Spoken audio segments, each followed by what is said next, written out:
Hello guys, this is Becca and little Tessie, and we're gonna get Tessie dressed. We're gonna still dress her in red, white, and blue even though the 4th has passed. We're just gonna go ahead, as we're gonna call it the 4th of July weekend. Since the 4th was on a Thursday. And we're going to go ahead and dress her. And what I would have put her in if I'd have got around to getting her dressed for the 4th of July. Mama didn't make it. But that's okay. That's okay. We're getting her out of these hot clothes and putting her in something that is cooler and more comfy. Yes, we are. Mama's little Tessie. Mama's little Tessie. Okay, guys, I want to go ahead and say, please forgive me. Please be patient with me.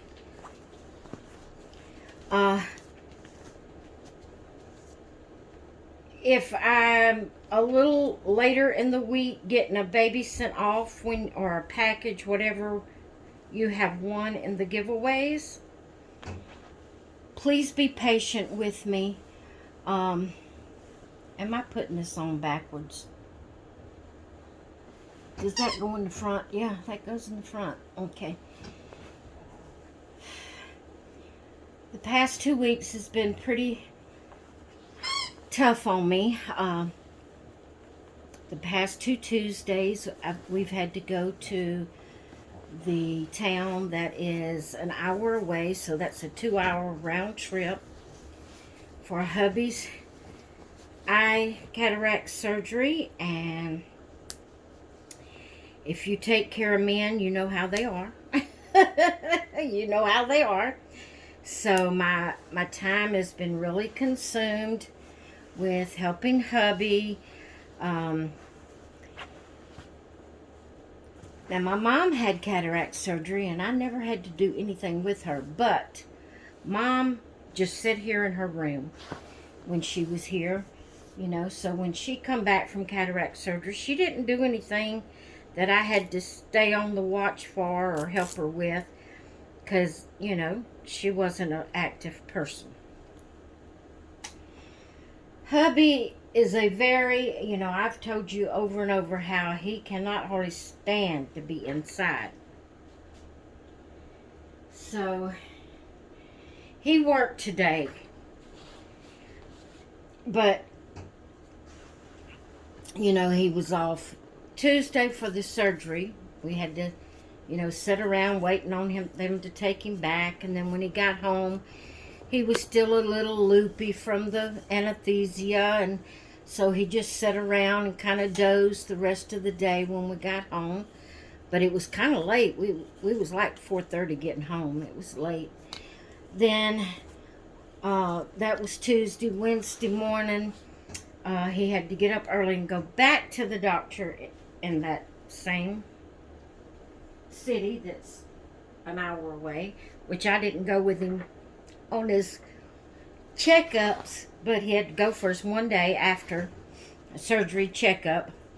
Our son has been just so kind to help me out like that, because I really don't know if I could have drove safely in that city. I really don't know that I could. I used to, but with my anxiety now, and it being as long as it's been since I've drove, I just don't think I could have done it.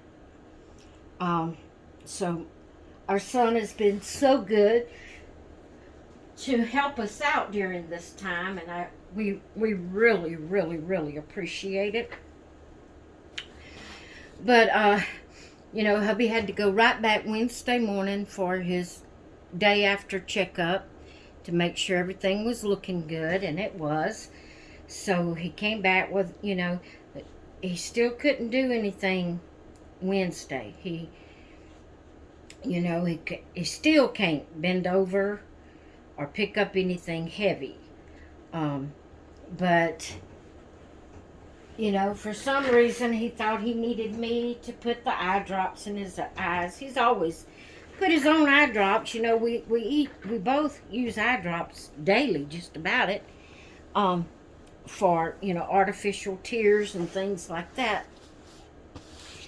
But for some reason, after surgery, I guess he just wanted to be pampered a little bit, and that is totally fine. I understand that. I like to be pampered sometimes. So for the first day after surgery, I had to put his drops in his eyes for him. But the thing is, when he came home from surgery, the day he came home from surgery, we had to put drops in his eyes every hour. Two different drops in his eyes every hour until he went to bed. Then when he went back to the doctor Wednesday, he said just every 4 hours to use the drops. So he's got to do that all this week. But for some reason, all day long Wednesday, he wanted me to put the drops in his eyes for him. And I pampered him and did, because he treats me like gold. And I'm going to do my best to pamper him when he needs it and wants it. And so but I was busy with him, having to stay on him about don't bend over. You don't realize how much you bend over until you can't bend over, until you're not supposed to. And, I had to keep a watch out for him. Well, him being here, the doctor told him he couldn't get out and do anything like mow the grass, clean the yard, nothing where there's going to be debris and smoke and stuff in his eyes. He couldn't do anything like that for the rest of this week. So,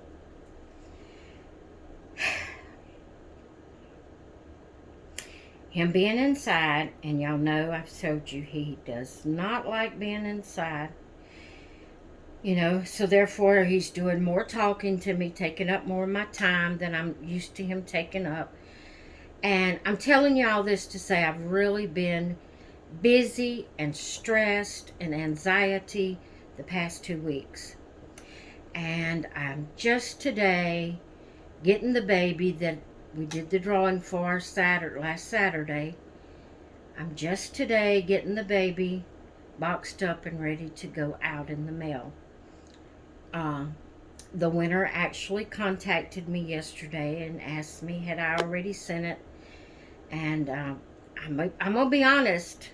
I apologize, but I'm going to be honest. I forgot that I hadn't boxed it up and sent it out. With all that was going on. So I just want to say, please be patient with me. If I'm real late in the week getting it, and you still haven't received a tracking number, it's fine to email me and remind me. But still, even though you're reminding me, be patient. Be considerate, because it's really hard. It's really hard. These past 2 weeks has been really hard. Maybe I won't forget again, but I can't promise that. If I have a busy or a very stressful or high anxiety week or something like that, I can't promise that I won't forget. Is the video on, guys? I don't have the flash on. And when I look up and the light ain't on, I think my video's cut off. I turn it off. I turn the flash off when I'm doing things that the flash makes too much of a glare on. But then I forget to turn it back on. But anyway, I'm just saying all of that to apologize for being this late in the week, getting the baby sent off, asking you to be patient with me. It's fine if you hadn't heard from me by Thursday of the week. It's fine for you to email me and ask me, have I sent it? but be kind when you do. And this person that won last week was kind. She was very kind and patient, considerate. She was very nice. She just was curious, if I had shipped it out. And y'all know my mind, anyway, things sometimes slip my mind, and especially if I'm real busy. So, yeah, anyway, I got it out. I mean, the mail hasn't run yet. I've got the baby ready. It's boxed up, ready to go. Got the note in the mailbox for the mailman to come, for me to give them the package, because it won't fit in the mailbox naturally. And they are so kind and considerate that when I put a letter in the mailbox, they'll come here to the, up to the garage, or whatever you call carport, for me to hand them the package. So that's very kind and considerate of them to do that, and I appreciate that, of the postage, the mail carrier, whatever you call them.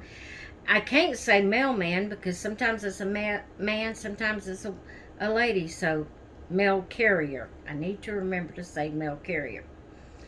But anyway, I just wanted to say that and let y'all know I've had a pretty rough 2 weeks, but things, I know, it was just Tuesday he had his surgery.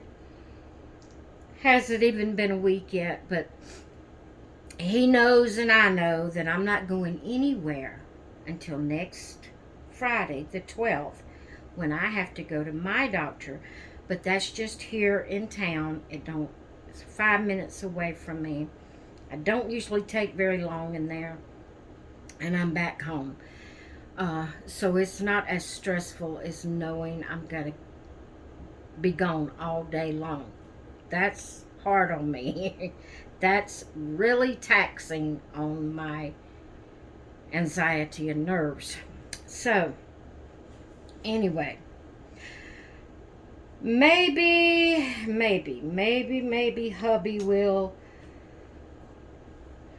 hopefully, he like I said, he went to work today. He works in an auto parts place, auto parts store. So they know he's had cataract surgery, and they know he can't bend over and he can't lift anything heavy. So they take up the slack where he can't do things, and he's behind the counter, where people purchase that, come up and ask for items. So anyway, he made it. He's at work today, and hopefully tomorrow he'll find something that will keep him busy and let me go on about my day, because when I can't keep up with my day and my schedule and what I enjoy doing, it causes me a lot of anxiety. I try to be patient. I try not to let things get next to me, but sometimes it does. Sometimes my anxiety just goes berserk, and I just get really nervous and jittery and upset. When I say upset, I mean the feeling. I try not, even when I'm feeling that, I try to be kind to my husband. I try not to answer him sharply or anything, or tell him to go on. I've heard women tell their husbands they wish they'd go on and leave them. I do my best not to ever do that to my husband. I wouldn't want him doing it to me, and I'm going to do my split level best not to do it to him, even no matter how bad I'm feeling. But it's, when you've got this rolling, this anxiety just rolling in your head and your emotions and everything, it's hard. It's hard to deal with sometimes. But anyway, everything's good. Everything's looking great with his surgery. He come through both the eyes excellent. The Lord has blessed him so much. He's able to see so much better than he was. And as his eyes heal even more and more of the swelling, you know, or the bruising or whatever goes away, and his eyes will become even more clear. And he was just sitting out on the carport last night, and he was just amazed. He didn't have his glasses on. He can't wear them anymore. They're too strong now. And he would look out, you know, and he'd say, I can't believe that I'm looking out here and everything is just so clear. He said the colors just seem so vibrant. The green seems so green, and the, you know, we have a crepe myrtle bush tree, whatever you want to call it, in our yard, and it has beautiful purple flowers on it. And he says, I can't believe that there's no fuzziness, and that color is just so vibrant. He was just amazed, the difference, you know, because the cataracts, he was about to cover his eye completely, and it was causing a lot of cloudiness and, you know, like a film over his eyes. And so they've got that taken care of, and he's healing well and doing good. But I do want to remind you, please understand that if I'm late getting it sent out, I'm not trying to be late. I'm not purposely forgetting you. I'm sure come Saturday when I went to do the Rocking with Becca, it would have dawned on me, I hadn't sent last week's off. But then again, in the state of mind I've been in the past 2 weeks, I don't know. So, you know, it's perfectly fine to email me at the end of the week if you hadn't received a tracking number. It's perfectly fine to email me and just, you know, nicely ask, have I sent it out yet? And it would jog my memory, you know, if I haven't. Or I can say, yes, I forgot to give you the tracking number, or whatever the situation is. But anyway, I'm going to try not to be so late anymore. I know how it feels, even though it's something you have won. You're thinking of, you know, oh, I've won that, and you're so excited and you're wanting it. And I know it's hard. It's hard to wait. And so I'm going to do my best to be more prompt with sending them out. But please be patient if I do forget. Just give me a simple, nice reminder, and we'll get it out. All right, guys, I'm going to get off of here. I hope you enjoyed seeing Miss Tessie get her little onesie on. I never did even explain her onesie. It's a navy blue with white polka dots, and it has a beautiful red crab on the front of it with a little white flower on it, like it's in its hair, and it has red thread trimming around the shoulders, and she's just adorable. Oh, it also has a little navy blue satin ribbon bow at the neck, and she's just beautiful, guys. Her is. All right, here I have talked for 18 minutes. I'm gonna get off of here, guys, and let y'all be. I may come back on with another video later on, and I may not. We'll just have to wait and see. But anyway, I hope you all have a great rest of your day, and I will talk with you later. Bye.